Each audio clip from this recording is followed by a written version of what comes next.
Hey guys, Dennis here with my first review of 2019. I'm looking at the 30th anniversary Battle of Hoth Ultimate Battle Pack. Comes in a gigantic box, which is too big to even bother filming, so just look at the thumbnail if you want to see that or look online.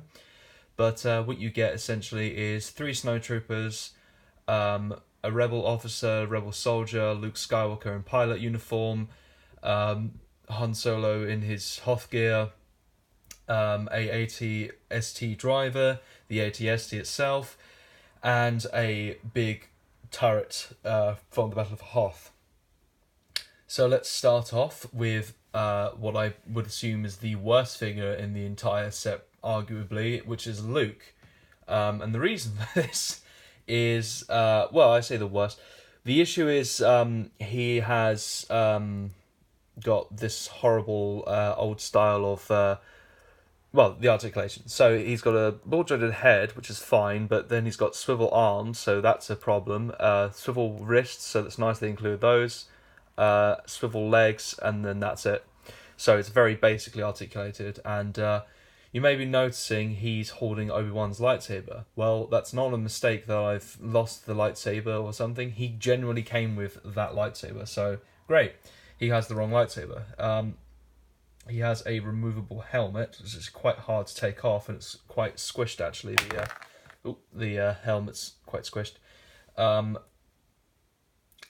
I think this head's been used before. Get you to focus there.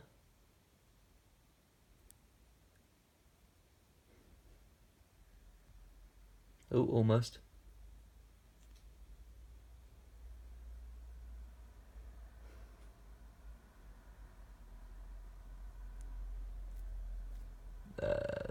Had it there.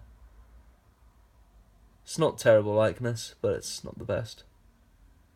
It's basic. Looks more like episode 4 than anything else. So yeah, you could use it for that. But just a bit of a disappointment really. His lightsaber is Obi-Wan's lightsaber and he holds it not very well. So yeah, that's great. Moving on to the next figure, which is probably the second worst, I guess, which is this snowtrooper. So it comes with 3 snowtroopers, but this one is a Power of the Force one, I believe. Even though it's marked as 2005 Hasbro, these things are the wrong way. He can't hold his gun very well. He does have a slot to put it in. He does that.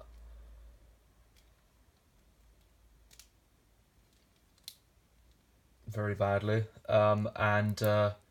His articulation is 5 points. So his head moves up and down. Well, back a bit really. Doesn't really do anything else. Can't really swivel it that much. A little bit. His arms move forwards and backwards. His legs move forwards and backwards. And he has a really loose swivel joint at the waist. He has a removable backpack as well. But not a very good snowtrooper. But it's obviously a Power of the Force snowtrooper. So yeah, again, that's kind of rubbish. Then you got this Rebel Trooper, again, another Power of the Force, more buff figure. He has a removable backpack. There he is. He has a moulded gun on his waist there. It's nice detail, but it's just basic, the figure. And he's got the traditional Rebel blaster, but at least he holds it forwards, I guess. But yeah, this is a two-handed gun. I don't know why they didn't mold it like that, but I'm not really doing these in a particular order at this point because the rest of the figures are okay. So this is the Han Solo from Hoth. It's unique in that he's wearing blue.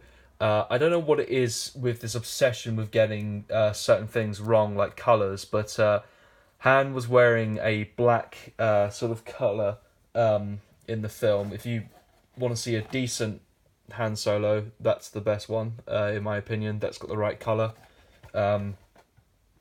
Showing you in the back there. Yeah, he wears a dark colour, but everybody seems to give him grey or blue. Even Lego does it as well. They give him grey or blue.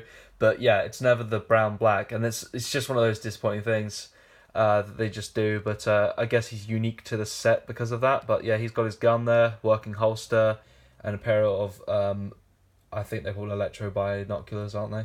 So there's some paint detail on that, very basic, but head sculpt's not bad, but the ginger hair or lack of paint on the hair doesn't really help. But yeah, he has a swivel head, ball hinged shoulders, ball hinged elbows, swivel at the wrist, forwards backwards legs, ball joint at the knee or the hinge, and same for the ankles. So yeah, he's nicely articulated. It's just it's not the best figure really, and unfortunately my one's already got a very loose waist on mine for some reason. Maybe it wasn't put together properly by the factory, so I'm going to have to use some hot water for that one. But yeah, it's unique to the set. He's got a hood attached and his head just swivels. It doesn't do much. In case I forgot the articulation on this one, it's got a swivel head, swivel arms, swivel waist, and swivel legs. That's it, just 5 points articulation. Then you've got these two Stormtrooper Snow Troopers. They're exactly the same. So they have the removable helmets, and they have removable backpacks. Oh, there's a bit of plastic there. And they've got the cloth capes, which skirts, which allows them to articulate better. They both come with a standard Stormtrooper gun, but yeah, they've got a ball jointed head with an attempt for a Django likeness, I believe. Ball hinge shoulders. I won't have to use hot water on mine, but yeah, you can see the hinge there. And same with the elbows, swivel at the wrists, forwards and backwards legs, ball hinge at the knees, and ball hinge at the ankles. So they're very well articulated, and I've already got a few of these already, so now I have plenty more of these snowtroopers, so those are nice. So before I get onto the... actually, no, I will just go straight into them. So this is the AT-ST driver. He's not the best. I'm convinced he's just the Han Solo figure from episode 6, where he pretends to be a stormtrooper, but they just swapped out the head for the Imperial officer or a different officer or something. But this one's weird because he's got ginger eyebrows again, but with some brown hair. But yeah, it just seems a bit strange. But the reason I believe that he's this one is because he's got this little radio in his hand, which you can't really see. Even if I try to get it in focus, it just looks like garbage. But yeah, so that's just why I think he's probably Han Solo, because if you see there, he's covering up his mouth like he does in the film. But yeah, can't really hold a gun because of the open hand thing, but he does come with the traditional blaster. But yeah, his legs go forwards and backwards. He swivels at the waist. He has a swivel neck, and his arms swivel forwards and backwards, and they rotate there at the elbow, and they swivel at the wrist. So he's fine, I guess, for articulation. And I'm just gonna pop him back in here. Then you've got this, I guess, rebel captain or commander or something. I'm going to say captain, based on the fact that he has 3 dots on his, I guess, badge there, and I can't really get it to focus.